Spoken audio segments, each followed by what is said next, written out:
नमस्कार, आप देख रहे हैं विशेष। मैं हूं श्वेता सिंह।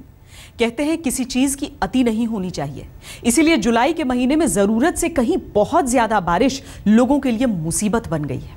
कई शहरों में कई इलाके डूबे हुए हैं, कई गांवों में जिंदगियां मौत से जूझ रही हैं और पहाड़ की जमीन तेज बारिश से खिसकती जा रही है।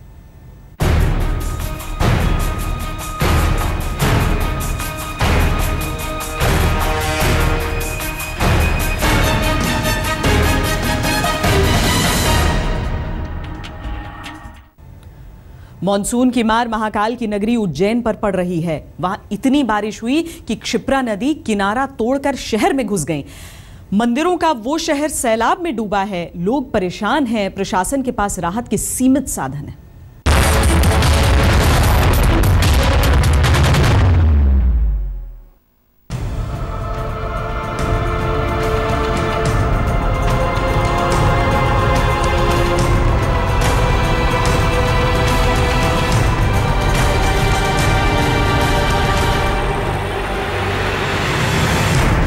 ये बुरा हाल महाकाल की नगरी का है। आसमान से बरसा सैलाब शिव के इस धाम में रहने वालों पर मुसीबत बनकर टूटा। कहीं बस्तियां डूब गईं, कहीं आशियाने बिखर गए। छतों पर जिंदगी बाढ़ का पानी उतरने का इंतजार कर रही है, लेकिन बारिश है कि रुकने को तैयार नहीं। हमारे घर का सामान पूरा बह गया है ना, और घर में कुछ भी सामान नहीं बचा। बच्चों को बहुत परेशानी आ रही है, पहनने ओढ़ने के कपड़े भी नहीं बचे। हमारे घर में बहुत नुकसान हुआ, हमारा बहुत परेशानी हुई। सामान भी सब बह गया। दुकान थी हमारी खड़े गेट के पास में, कब्रिस्तान के पास में दुकान लगी हुई थी, सारा सामान बह गया। यहाँ तक कि खाने पीने का सामान भी, कपड़े भी नहीं रहे। महाकाल के धाम में जल तांडव ने कोहराम मचा दिया। क्षिप्रा नदी से सटे और निचले इलाके में बसी करीब 100 बस्तियां पानी में डूबी हैं। करीब 500 हेक्टेयर इलाके में बस पानी ही पानी है। क्षिप्रा से सटे मंदिर, खासकर राम घाट पर बने मंदिर डूबे हुए हैं। पूरे शहर में बत्ती गुल है। बारिश ने 30 साल का रिकॉर्ड तोड़ दिया है। सिर्फ 3 दिन में 740 मिलीमीटर यानी करीब 29.6 इंच बारिश हुई। रेलवे ट्रैक पर भी पानी भर जाने से कहीं आना जाना मुश्किल हो गया। कोड़ में खाज देखिए कि आने वाले 24 घंटे और बड़ी आसमानी तबाही का अल्टीमेटम सुना रहे हैं। 19 तारीख की रात से वर्षा की शुरुआत हुई और 19 तारीख की रात से 20 तारीख की दोपहर तक लगभग 14 इंच की हुई है, जो अपने आप में एक बड़ी महत्वपूर्ण घटना रही है इस स्थिति के निर्माण के लिए। जो महाकाल का दर्शन करने यहाँ आते हैं उन्हें छोड़ दीजिए। जो इस शहर के स्थायी बाशिंदे हैं उनकी संख्या ही करीब 10 लाख है। एक अनुमान है कि बाढ़ में करीब 1.5 लाख लोग घिरे हैं, लेकिन प्रशासन के इंतजाम का हाल ये है कि बस 6000 लोगों के लिए खाने का पैकेट बटा और 13 राहत शिविर बनाए गए। इस लिहाज से देखें तो एक राहत शिविर में 10,000 से ज्यादा लोगों को रखा जाएगा, तो इसके लिए इंतजाम कैसे होगा? और जो फंसे हैं उन्हें निकालने के लिए बस आधा दर्जन बचाव दल।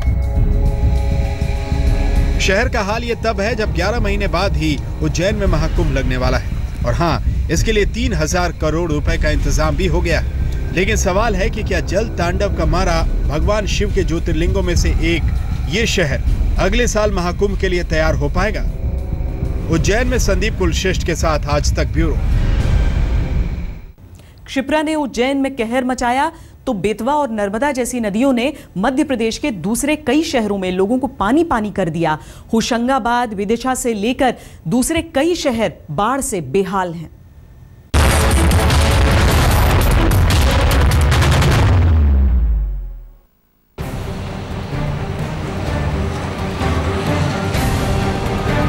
शनिवार से जो बादलों ने अपना विकराल रूप दिखाया तो हालात बेकाबू होने लगे। कमर भर पानी में मध्य प्रदेश के तमाम शहरों का डर चेहरे पर दिखाई देने लगा, चाहे विदिशा हो या भोपाल या फिर इंदौर। शनिवार सुबह से इंदौर में जो बारिश शुरू हुई है वो अभी तक थमने का नाम नहीं ले रही है, और इंदौर की सड़कों पर आमतौर पर इस तरह से पानी कम भरता हुआ दिखाई देता है और ट्रैफिक जाम भी पानी की वजह से काफ़ी कम होता है। लेकिन हालत ये है कि दूर दूर तक इस बारिश की वजह से जाम लगा हुआ है और लोग परेशान काफी हो रहे हैं। इंदौर शहर का करीब 20% हिस्सा जल तांडव का शिकार है। शनिवार सुबह 5 बजे से मूसलाधार बारिश का सिलसिला जारी है। निचली बस्तियों में बाढ़ जैसे हालात हो गए हैं। बीते करीब 36 घंटों में 8 इंच बारिश दर्ज की गई। इस मौसम में अब तक कुल मिलाकर शहर में 17 इंच बारिश रिकॉर्ड की गई है। स्थिति यह है कि 12वीं क्लास तक के स्कूल बंद कर दिए गए।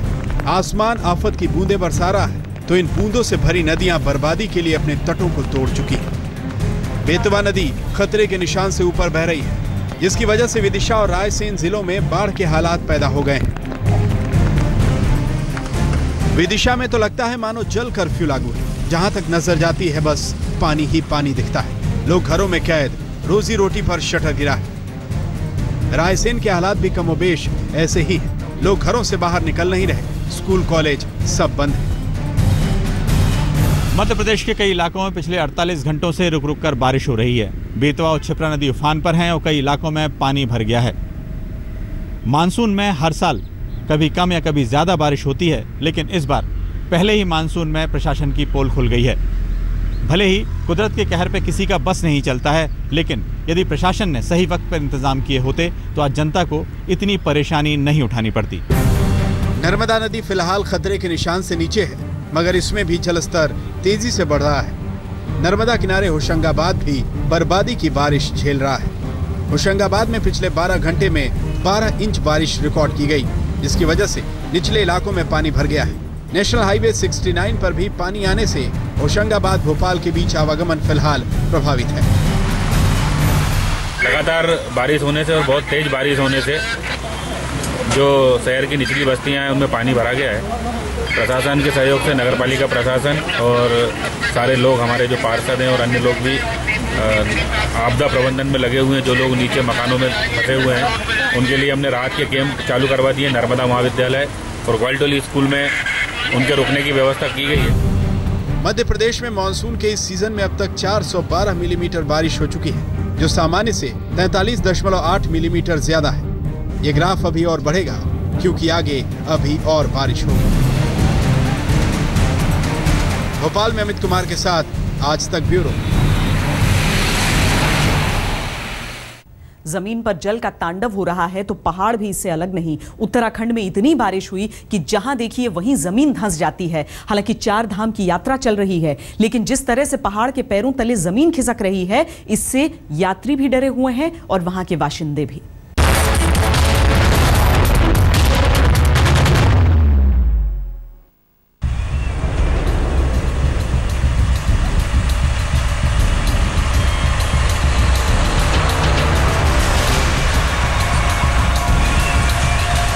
बादलों ने पहाड़ों की मिट्टी पलीद की तो पहाड़ सरक कर जमीन में मिलने लगे। बड़ी बड़ी चट्टानें सरक कर सड़क पर आ गई। ये तस्वीरें हैं पिथौरागढ़ की, जहां सड़कों पर बड़ी बड़ी चट्टान आ गिरी, जिसके चलते राष्ट्रीय राजमार्ग बंद पड़ा है। आसपास के लोग मिलकर सड़क से बड़ा मलबा हटाने में जुटे। ये तस्वीरें उत्तराखंड के श्रीनगर की हैं, जो भूस्खलन की दास्तान खुद बयां कर रही हैं। बीआरओ और एसडीआरएफ की टीमें सड़कों से मलबा हटाने में लगी हैं। लेकिन एक जगह मलबा हटता है तो दूसरी जगह भूस्खलन की खबरें आ जाती हैं। बड़े पैमाने पर भूस्खलन के चलते सफर पर निकले लोग जहां तहां फंस गए हैं। न रहने की ठौर, न खाने का ठिकाना। उत्तराखंड में इस साल बड़े पैमाने पर भूस्खलन हुआ है। इसके पीछे कुछ बड़ी वजहें भी हैं। सबसे बड़ी वजह है पिछले 25 अप्रैल को नेपाल में आया भीषण भूकंप, जिसके चलते हिमालय का बड़ा इलाका अस्थिर हो गया है। इस साल पहाड़ों पर भारी बरसात हुई। तेज बारिश के चलते पहाड़ जमीन की तरफ सरकने लगे। इसके अलावा पहाड़ी इलाकों में सड़कों को चौड़ा करने के लिए गैर वैज्ञानिक तरीके से पहाड़ काटे गए, जिसके चलते बारिश होते ही पहाड़ नीचे आने लगे।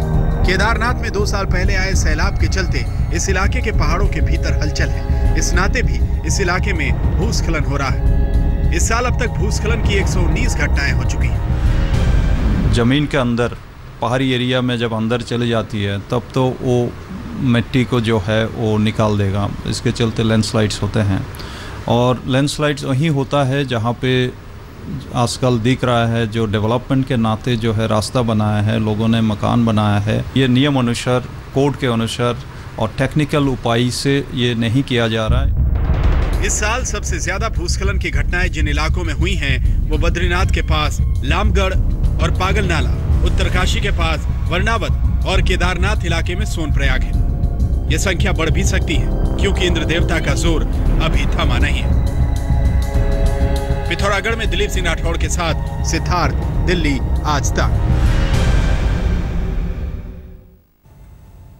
विशेष में इतना ही।